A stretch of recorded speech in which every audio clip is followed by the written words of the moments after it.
ഇന്നലെ ട്രെൻഡ്സിൽ നമ്മൾ ചർച്ച ചെയ്ത് ഇന്ത്യ മുന്നണിയുടെ ആത്മവിശ്വാസമാണ്. കാരണം ഇന്ത്യ മുന്നണി തെരഞ്ഞെടുപ്പ് കഴിയുന്ന ദിവസം അവരുടെ യോഗം ചേരുന്നുണ്ട്.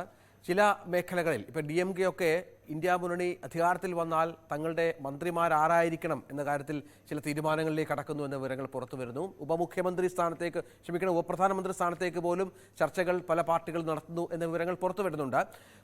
നമ്മൾ നേരത്തെ പറഞ്ഞ പോലെ ഖർഗെയൊക്കെ പറഞ്ഞത് 4-ന് ശേഷം നരേന്ദ്രമോദിയും അമിത്ഷായും തൊഴിൽ രഹിതരായി മാറും എന്നുള്ള ആത്മവിശ്വാസം പ്രകടിപ്പിക്കുന്ന പശ്ചാത്തലമുണ്ട്. പക്ഷേ അതിൽ കടന്നുള്ള ആത്മവിശ്വാസത്തിലാണ് NDA സഖ്യം എന്ന വിവരങ്ങൾ ഇന്ന് പുറത്തു വന്നു. കാരണം തെരഞ്ഞെടുപ്പിൻ്റെ അവസാന ഘട്ടത്തിൽ എത്തി നിൽക്കെ സത്യപ്രതിജ്ഞാ തീയതി പോലും നിശ്ചയിച്ചാണ് NDAയുടെ നീക്കം.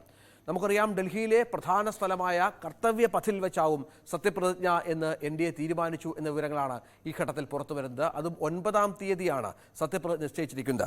പ്രസാർ ഭാരതിയുടെ ഒരു യോഗവും ഇതുമായി ബന്ധപ്പെട്ട് ചേർന്നു. ഈ തെരഞ്ഞെടുപ്പ് പ്രധാനമന്ത്രി സത്യപ്രതിജ്ഞ ചിത്രീകരിക്കുന്നതുമായി ബന്ധപ്പെട്ട് 100 ക്യാമറകൾ ഒരുക്കിയുള്ള ഒരു സംവിധാനത്തിലേക്ക് കാര്യങ്ങൾ പോകുന്നു എന്നുള്ളതാണ്. അങ്ങനെ ആത്മവിശ്വാസം NDAയ്ക്ക് പരകോടിയിലാണ് എന്ന് വേണം ഈ ഘട്ടത്തിൽ മനസ്സിലാക്കാൻ. കാരണം അവരുടെ ഇന്റേണൽ സർവേയിലൊക്കെ കൃത്യമായി തന്നെ NDA സഖ്യം അധികാരത്തിൽ വരുമെന്നും നരേന്ദ്രമോദി 3-ാം തവണയും പ്രധാനമന്ത്രിയാകും എന്നുള്ള വിലയിരുത്തലാണ് ഉള്ളത് എന്ന വാർത്തകൾ പുറത്തു വരുന്നു. നമ്മൾ ഇന്ത്യ മുന്നണിയും NDAയും ഒരുപോലെ ആത്മവിശ്വാസം പ്രകടിപ്പിക്കുന്ന ഒരു അവസാനവട്ട തെരഞ്ഞെടുപ്പ് കാലമായി ഇത് മാറുന്ന സാഹചര്യം ഒരുങ്ങുകയാണ്. കഴിഞ്ഞ തവണയൊക്കെ ചില അപ്രമാദിത്യം ചിലർക്കൊക്കെ ഒരു മുന്നേറ്റം ചിലർക്കൊക്കെ പ്രവചിച്ചിരുന്നു കഴിഞ്ഞ 2019-ലൊക്കെ. പക്ഷേ 2024 ആകുമ്പോൾ കളം മാറുന്നു. ഈ അവസാന ഘട്ടങ്ങളിലെത്തുമ്പോഴേക്കും ഇന്ത്യ അല്പം മുന്നേറ്റേക്ക് വരുന്ന പശ്ചാത്തലം ഉണ്ടാകുന്നു. സ്വാഭാവികമായും അതനുസരിച്ചുള്ള തയ്യാറെടുപ്പുകൾ ഇന്ത്യയുടെ ഭാഗത്തു നിന്നും ഉണ്ടാകുന്നു എന്നുള്ളതാണ്. മനു ഭരത് ഏറ്റവും പുതിയ വിവരങ്ങൾ പങ്കുവെക്കും. മനു, ഇത്തരത്തിലാണ് കാര്യങ്ങൾ. കാരണം ഈ BJPയുടെ NDAയുടെ ആത്മവിശ്വാസം അല്പം അതിരുകടന്നതാണ് എന്ന് ചിന്തിച്ചാൽ തെറ്റുണ്ടോ? കാരണം സത്യപ്രതിജ്ഞാ തീയതി പോലും നിശ്ചയിച്ചുകൊണ്ടുള്ള ഒരു നീക്കം, അതിന് പിന്നിലുള്ള രാഷ്ട്രീയം എന്താണ്? ഇതിൽ രഞ്ജിത്ത്, ഈ പാർട്ടിക്കകത്ത് ഒരു ഉൾപാർട്ടി അനാലിസിസ് നടന്നിട്ടുണ്ട്. ഇപ്പോൾ ഇനി നടക്കാനുള്ള തെരഞ്ഞെടുപ്പുകൾ, ഇപ്പോൾ UP ഒരു 13 സീറ്റിൽ തെരഞ്ഞെടുപ്പ് നടക്കാനുണ്ട്. അത് ഏറെക്കുറെ BJPക്ക് നല്ല സ്വാധീനമുള്ളൊരു 13 സീറ്റാണ്. പിന്നെ അത് കഴിഞ്ഞാൽ ഇപ്പോൾ പശ്ചിമ ബംഗാളിലെ 9 സീറ്റ് തൃണമൂലിൻ്റെ സീറ്റുകളാണ്. ബീഹാറിൽ BJPക്ക് സാധ്യതയുള്ള സീറ്റുകളാണ്. ഹിമാചൽ പ്രദേശിൽ 4 സീറ്റും സുഗമമായി ജയിക്കാൻ കഴിയുമെന്ന പ്രതീക്ഷയാണ്. അങ്ങനെ ഇനിയിപ്പോൾ വലിയൊരു ഇതിൻ്റെ ഭാഗമായി വരുന്നത് ഈ ബംഗാളിൽ മാത്രമേ ഉള്ളൂ. അപ്പോൾ സ്വാഭാവികമായി ഇപ്പോൾ നടത്തിയ ഒരു കണക്കുകൂട്ടലിൽ ഏറ്റവും കുറഞ്ഞാൽ പോലും ഒരു 17 സീറ്റിൻ്റെ കുറവ് മാത്രമേ മൊത്തത്തിൽ ഉണ്ടാകുകയുള്ളൂ. എല്ലാ സാധനങ്ങളും പ്രതീക്ഷയ്ക്ക് വിപരീതമായി പോയാൽ പോലും ഒരു 17 സീറ്റിൻ്റെ കുറവ് മാത്രമേ BJPക്ക് ഉണ്ടാകുള്ളൂ എന്ന ഒരു പൊതു വിലയിരുത്തൽ പാർട്ടിക്കകത്തുണ്ട്. അതിനോടൊപ്പമാണ് ഈ സത്യപ്രതിജ്ഞയുമായി ബന്ധപ്പെട്ട കാര്യങ്ങൾ തീരുമാനിക്കുന്നത്. അത് പുറത്താകാനുള്ളൊരു കാരണം, ഈ NCP അജിത് പവാർ വിഭാഗം ഈ ജൂൺ 10-ന് അവരുടെ സ്ഥാപക ദിനം ആചരിക്കുന്നതുമായി ബന്ധപ്പെട്ട ചില തീരുമാനങ്ങളൊക്കെ എടുത്തിരുന്നു. അപ്പോൾ അത് മാറ്റിവെക്കേണ്ട ഒരു സാഹചര്യം വരും എന്ന ഒരു കണക്കുകൂട്ടൽ വന്നു. കാരണം സ്വാഭാവികമായും ജൂൺ 9-ന് സത്യപ്രതിജ്ഞ വയ്ക്കുകയാണെങ്കിൽ 10-ാം തീയതി ഇത്തരം ഒരു പരിപാടി സംഘടിപ്പിക്കുന്നത് ശരിയാവില്ല അല്ലെങ്കിൽ അത് പ്രായോഗികമാകില്ല എന്ന നിലപാട് NCPയിൽ നിന്ന് വന്നു. അപ്പോൾ ഇത് ഘടകകക്ഷികൾക്കിടയിൽ നേരത്തെ തന്നെ ചർച്ച ചെയ്ത് വരുന്നൊരു വിഷയമാണ് എന്ന വിവരം പുറത്തു വന്നു. ഇതുമായി ബന്ധപ്പെട്ട് ഇപ്പോൾ ഇത്തവണ 3-ാം തവണ അധികാരത്തിൽ വരികയാണെങ്കിൽ അത് കുറേ കൂടി ഒരു ജനപങ്കാളിത്തത്തോടു കൂടി നടത്തണം എന്നൊക്കെയുള്ള നിലപാട് നേരത്തെ തന്നെ ഉണ്ട്. അപ്പോൾ സ്വാഭാവികമായും അതിന് ദൂരദർശനെയും മറ്റ് ചാനലുകളെയും ഒക്കെ ക്ഷണിക്കുന്നുണ്ടാകും. അപ്പോൾ അതുമായി ബന്ധപ്പെട്ടുള്ള വിവരങ്ങൾ എല്ലാം പുറത്തു വന്നിരിക്കുന്നു. ഇപ്പോൾ നമ്മൾ സ്വാഭാവികമായി നോക്കുമ്പോൾ സാധാരണ ഈ പറഞ്ഞു കേൾക്കുന്നത് കുറച്ച് സമയമെടുത്ത് സത്യപ്രതിജ്ഞ ചെയ്യാൻ കഴിഞ്ഞ തവണ തീരുമാനിച്ചത് അത് ഇതിൻ്റെ സമയമൊക്കെ നോക്കിയാണ്. സ്വാഭാവികമായി ഇത്തവണയും ഈ ജ്യോതിഷ പ്രകാരമുള്ള സമയം നോക്കിയൊക്കെ പരിശോധിച്ചായിരിക്കും ഇത് ചെയ്യുക. 2014 മെയ് 26-ന് ഒരു തിങ്കളാഴ്ചയാണ് സത്യപ്രതിജ്ഞ ചെയ്തത്. 19-നാകുമ്പോൾ അതൊരു വ്യാഴാഴ്ചയാണ് സത്യപ്രതിജ്ഞ. അന്ന് മെയ്യിലാണ് സത്യപ്രതിജ്ഞ ചെയ്തത്. അപ്പോൾ സ്വാഭാവികമായും അതുപോലെ സമയമൊക്കെ നോക്കി അതനുസരിച്ചുള്ള ഒരു സത്യപ്രതിജ്ഞ ചടങ്ങായിരിക്കും നടക്കുക എന്ന കാര്യത്തിൽ തർക്കമില്ല. ഇപ്പോൾ കണക്കുകൂട്ടൽ ആദ്യത്തെ ഇതിൽ പ്രധാനമന്ത്രി സത്യപ്രതിജ്ഞ, പിന്നെ ക്യാബിനറ്റ് മന്ത്രിമാരുടെ സത്യപ്രതിജ്ഞ കുറച്ചുകൂടി വൈകാം എന്ന നിലപാടാണ്. കാരണം ഇത് കഴിഞ്ഞ ഉടനെ തന്നെ പ്രധാനമന്ത്രിക്ക് ഈ G20 ഉച്ചകോടിയുമായി ബന്ധപ്പെട്ടുള്ള ചടങ്ങുകളിൽ പങ്കെടുക്കേണ്ടത്. അപ്പോൾ ഒന്നില്ലെങ്കിൽ അതിന് മുന്നേ അല്ലെങ്കിൽ പിന്നെ പ്രധാനമന്ത്രി പോയി തിരിച്ചു വന്നതിന് ശേഷം എന്നൊക്കെയുള്ള പ്രശ്നങ്ങളുണ്ട്. അപ്പോൾ സ്വാഭാവികമായും G20 ചടങ്ങുകളിലൊക്കെ പങ്കെടുക്കുന്നതിന് മുന്നേ സത്യപ്രതിജ്ഞ ചെയ്യാം. അപ്പോൾ ജയിക്കുകയാണെങ്കിലാണ് ഈ കാര്യമൊക്കെ. അതെ, അതാണ് മനു. ഈ ജയിക്കുന്ന നമ്മൾ ഈ തെരഞ്ഞെടുപ്പിന്റെ അവസാന ഘട്ടം ഇന്നിപ്പോൾ പരസ്യ പ്രചാരണം അവസാനിക്കുകയാണ്. നാളെ നിശബ്ദ പ്രചരണം, മറ്റന്നാളാണ് 56 മണ്ഡലങ്ങൾ.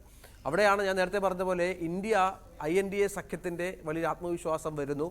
നരേന്ദ്രമോദിയെ അട്ടിമറിച്ച് നരേന്ദ്രമോദിയെ പുറത്താക്കിക്കൊണ്ട് തങ്ങൾ അധികാരത്തിൽ വരുമെന്ന് പറയുന്നു. DMK ഒക്കെ മറ്റൊരു തരത്തിൽ മന്ത്രിമാരെ കുറിച്ച് പോലും ചർച്ച ചെയ്യുന്നു. ഈ പല സംസ്ഥാനങ്ങളിലും, ഉദാഹരണമായി ബീഹാറിൽ, മഹാരാഷ്ട്രയിൽ, കർണാടകയിൽ ഒക്കെ സീറ്റെണ്ണം വളരെ കുറയും. ഒരുപക്ഷെ BJPക്ക് ഒറ്റയ്ക്ക് ഭൂരിപക്ഷം കിട്ടുന്ന 303 തലത്തിൽ നിന്ന് 272 താഴെ വരും. ഒറ്റയ്ക്ക് ഭൂരിപക്ഷം കിട്ടുന്ന സാഹചര്യം ഉണ്ടാകില്ല എന്നൊക്കെയുള്ള ഒരു ട്രെൻഡ് ദേശീയ വ്യാപകമായി അത്തരത്തിൽ സംസാരത്തിലുണ്ട്, അന്തരീക്ഷത്തിലെങ്കിലും ഉണ്ട്, വാക്കുകളുണ്ട് പല നേതാക്കളുടെയും. അതിനെ മറികടന്നുള്ള മറ്റ് സംസ്ഥാനങ്ങളിൽ നിന്ന് കൂടുതലായി സീറ്റെണ്ണം നേടി ഉള്ള വിജയത്തിലേക്ക് NDA പോകണമെങ്കിൽ അത്ഭുതങ്ങൾ സംഭവിക്കണം എന്നും ചില നിരീക്ഷകരെങ്കിലും പറയുന്നു. ചില ഭാഗങ്ങളിൽ NDA സഖ്യം അധികാരത്തിൽ വരുമെന്ന പ്രവചനവുമൊക്കെ ഉണ്ട്. അങ്ങനെ രണ്ട് തരത്തിലുള്ള കാര്യങ്ങൾ അന്തരീക്ഷത്തിലുള്ളപ്പോഴാണ് NDA ഒന്ന് കടത്തി ചിന്തിക്കുന്നത് എന്നുള്ളതാണ് പ്രധാനം. അല്ല, അതിൽ സ്വാഭാവികമായും ഇപ്പോൾ ഒരു വേസ്റ്റ് സിനാരിയോ അല്ലെങ്കിൽ ഒരു ബെസ്റ്റ് സിനാരിയോ, അങ്ങനെ രണ്ടും സംഭവിക്കാമല്ലോ. തെരഞ്ഞെടുപ്പാകുമ്പോൾ ചിലപ്പോൾ നമ്മളുടെ പ്രതീക്ഷിച്ച കാൽക്കുലേഷൻസ് എല്ലാം തെറ്റിപ്പോകാം, ചിലപ്പോൾ കുറേ കൂടി അത് പ്രതീക്ഷയ്ക്ക് അപ്പുറത്തേക്ക് പോകാം. അങ്ങനെയാണ് ഇതിലിപ്പോൾ ഒരു തിരിച്ചടി ഉണ്ടാകണമെങ്കിൽ അതിന് സാധ്യതയുള്ള സ്ഥലങ്ങളൊന്ന് ഹരിയാനയാണ്. ആ പാർട്ടിക്ക് ആ വിലയിരുത്തലുണ്ട്. ഒന്ന് ഹരിയാനയിൽ ഒരുപക്ഷെ ഒരു ചെറിയ തിരിച്ചടി ഉണ്ടാകാം. രാജസ്ഥാനിൽ ചിലപ്പോൾ പ്രതീക്ഷിച്ച നേട്ടം കൈവരിക്കാൻ കഴിഞ്ഞില്ല എന്ന് വരാം. അതുപോലെ ഒരു പക്ഷേ പഞ്ചാബിൽ ഇപ്പോൾ ആകെ 2 സീറ്റാണുള്ളത്. ആ സ്വാഭാവികമായും അവിടെ എന്തെങ്കിലും തിരിച്ചടി വന്നേക്കാം എന്ന ഒരു കണക്ക് കൂട്ടുന്നുണ്ട്. അത് ഉത്തർപ്രദേശും അത്തരം സ്ഥലങ്ങളിലൊക്കെ കൂടുതൽ സീറ്റുകൾ ജയിക്കാൻ കഴിയും. അപ്പോൾ ഈ തിരിച്ചടികൾ ഉണ്ടായാൽ തന്നെ അത് ഇപ്പോൾ കർണാടകയിൽ ഒരു ചെറിയ തിരിച്ചടി, കുറച്ച് കഴിഞ്ഞ തവണ മുഴുവൻ സീറ്റും എന്ന് വെച്ചാൽ 25 BJPക്കും, 1 BJPയോടൊപ്പം വന്ന ഇപ്പോൾ ഉള്ള സുമലതയ്ക്കും, മറ്റൊന്ന് JDSനുമാണ്. അപ്പോൾ അവരൊക്കെ ഇപ്പോൾ ഈ സഖ്യത്തിൻ്റെ കൂടെ ആണെങ്കിലും അവിടെ ഇപ്പോൾ കഴിഞ്ഞ തവണ ഉണ്ടായ പോലെ ഒരു തൂത്തുവാരൽ ഉണ്ടായേക്കില്ല എന്ന ഒരു സാഹചര്യം ഉണ്ടായാൽ പോലും തെലുങ്കാനയിലും ആന്ധ്രാപ്രദേശിലുമൊക്കെ അത് സഖ്യകക്ഷികളെ വെച്ച് മെയിൻറ്റെയിൻ ചെയ്യാൻ കഴിയും. തെലുങ്കാനയിൽ ഒരു സീറ്റ് കൂടാൻ സാധ്യതയുണ്ട് എന്നൊരു കണക്ക് കൂട്ടലുണ്ട്. ആന്ധ്രാപ്രദേശിൽ കുറച്ചും കൂടി സ്ഥലം മെച്ചപ്പെടുത്താം. ഒറീസയിൽ ഇത്തവണ കുറേ കൂടി മുന്നോട്ട് പോകാൻ BJPക്ക് കഴിയും എന്നൊക്കെയുള്ളൊരു കണക്ക് കൂട്ടലുണ്ട്. മനു പറഞ്ഞത് BJPയുടെ ഭാഗമായി, കേന്ദ്ര നേതൃത്വത്തിൻ്റെ ഭാഗമായി നമുക്ക് കിട്ടിയ ഒരു ചെറിയ കണക്കുണ്ട്. അത് എത്രത്തോളം ആധികാരികമാണെന്നറിയില്ല. ഏറ്റവും വേസ്റ്റ് കേസ് വരുമ്പോഴേക്ക് 283, അതായത് 272 മറികടക്കും. 283 എത്ര മോശം പ്രകടനം നടത്തിയാൽ പോലും 283ലേക്ക് BJP ഒറ്റയ്ക്ക് എത്തും എന്നുള്ളതാണ് ബെസ്റ്റ് കേസ്. അപ്പോൾ ഈ പറഞ്ഞതുപോലെ ഇവരുടെ ആത്മവിശ്വാസം പോലെ മോദിയുമായി ബന്ധപ്പെട്ട യാതൊരു നെഗറ്റീവ് ഫാക്ടറുമില്ല. ജനങ്ങളെ ഈ പ്രചരണങ്ങളൊന്നും ബാധിച്ചിട്ടില്ല. അരവിന്ദ് കെജ്രിവാളിൻ്റെ സ്വാധീനമില്ല. ഇന്ത്യ മുന്നണി എന്നത് മുന്നണിയായി രൂപപ്പെട്ടില്ല. അങ്ങനെയൊക്കെയുള്ള വിഷയം വന്നാൽ, ഒരു തരത്തിലുള്ള ഭരണവിരുദ്ധ വികാരമില്ല എന്ന് വന്നാൽ 356 ബെസ്റ്റ് കേസിൽ. അതിൽ UPയിലൊക്കെ പ്രവചിക്കുന്ന സീറ്റ് 70ആണ്. 63-ൽ നിന്ന് 70ലേക്ക് എത്തും. മഹാരാഷ്ട്രയിൽ 26, ഒരുപക്ഷെ അതിൽ താഴെ പോകുന്നതൊക്കെയുള്ള കണക്കുകളുണ്ട് എങ്കിൽ പോലും മധ്യപ്രദേശും രാജസ്ഥാനും പോലുള്ള സംസ്ഥാനങ്ങളിൽ തൂത്തുവാരും, ഗുജറാത്ത് തൂത്തുവാരും, ഡൽഹിയിൽ 7 കിട്ടും എന്നാണ് ബെസ്റ്റ് കേസിൻ്റെ കാര്യമാണ് ഞാൻ പറയുന്നത്. ഛത്തീസ്ഗഡിൽ പൂർണ്ണമായും കിട്ടും. മറ്റ് തമിഴ്നാട്ടിൽ 4 സീറ്റ് വരെ പ്രവചിക്കുന്നു. ഈ ബെസ്റ്റ് കേസിൽ കേരളത്തിൽ പ്രവചിക്കുന്നത് 3 സീറ്റുകളാണ്. നമുക്കറിയാം, അത്തരത്തിലുള്ള ചർച്ചകളുമൊക്കെ നടക്കുന്നുണ്ട്. അപ്പോൾ അങ്ങനെ ഏറ്റവും മോശം സാഹചര്യമാണെങ്കിൽ പോലും 283-ൽ എത്തുമെന്നുള്ള പ്രതീക്ഷയുണ്ട്. അല്ല, സ്വാഭാവികമായി ഇത് ഇപ്പോൾ രഞ്ജിത്ത് സൂചിപ്പിച്ച കണക്കും ഞാൻ പറഞ്ഞത് 17ആണ്. അത് 20 എന്ന റൗണ്ട് ഫിഗർ വെച്ചു എന്ന് മാത്രമേ ഉള്ളൂ. 303-ൽ നിന്ന് BJPക്ക് അത് 83 ആകുമ്പോൾ ഒരു 20 സീറ്റിൻ്റെ കുറവ് വരാം. അല്ലെങ്കിൽ സ്വാഭാവികമായി ഒരു 20 സീറ്റിൻ്റെ വർധനവുണ്ടാകാം. ഇതാണ് ഇതിലെ ഒരു ബെസ്റ്റ് പോസിബിൾ. ഇതിന് നടുവിൽ എവിടെയെങ്കിലും ഒരു സ്ഥലത്ത് ഈ സംഗതി നിൽക്കും എന്നാണ് ഒരു കണക്ക് കൂട്ടൽ. എന്തായാലും ഈ BJPയെ സംബന്ധിച്ചിടത്തോളം ഉള്ള ഒരു കാര്യം, ഈ 400 എന്നതൊക്കെ കുറച്ചൊരു എക്സാഗ്രേറ്റഡ് ആയിട്ടുള്ള ഒരു ഫിഗറായി അവർ ആദ്യം പറഞ്ഞെങ്കിലും അത് പ്രതിപക്ഷവും അത് വേണ്ട രീതിയിൽ അങ്ങ് എതിർത്തില്ല.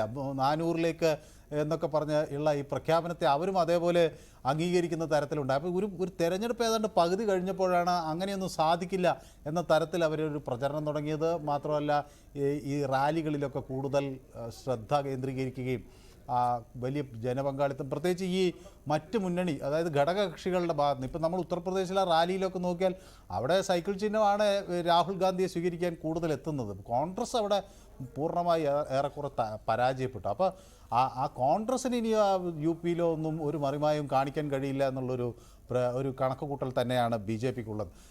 അതുപോലെ ബംഗാളിലും ഇന്ത്യ സഖ്യം എന്ന് പറയുന്ന തരത്തിലൊന്നും ഉണ്ടാകാനില്ല. ഇപ്പോൾ ഈ വിവേകാനന്ദ പാറയിൽ ഇദ്ദേഹം ധ്യാനത്തിന് പോകുന്നത് പോലും ഞാൻ വിചാരിക്കുന്നത് ഈ 9 സീറ്റുകൾ അതാണിപ്പോൾ വേറെ ബി ജെ പി സംബന്ധിച്ചിടത്തോളം ഒരു ഇപ്പോൾ സാധ്യതയില്ല, അല്ലെങ്കിൽ തൃണമൂലിന് വലിയ പ്രാധാന്യമുണ്ടെന്ന് കരുതുന്ന 9 സീറ്റുകളിലാണ് ഇനി തെരഞ്ഞെടുപ്പ് നടക്കാൻ പോകുന്നത് ബംഗാളിൽ. അവിടെ ഒരുപക്ഷെ വിവേകാനന്ദൻ നമുക്കറിയാം സ്വാഭാവികമായ ബംഗാളിൻ്റെ ഒരു വികാരമാണ്.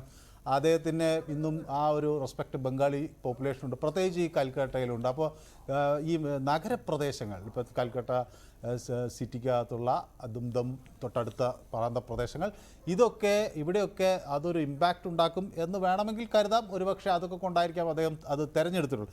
ഏതായാലും ഇവിടെ ഒറീസയിലും അതുപോലെ തെലുങ്കാനയിലും ആന്ധ്രാപ്രദേശിലുമൊക്കെ തങ്ങൾക്ക് അനുകൂലമായൊരു NDA അനുകൂലമായൊരു മൂവ്മെൻറ്റ് ഉണ്ടാകും എന്നൊരു ധാരണ കൂടിയുണ്ട്. അപ്പോൾ ഇത് ഒരു 303 നിന്ന് +or -20 എന്നൊരു കണക്കാണിപ്പോൾ അവർ വെച്ചിരിക്കുന്നത്. തിരിച്ചു വരാം മനു, തുടരുക.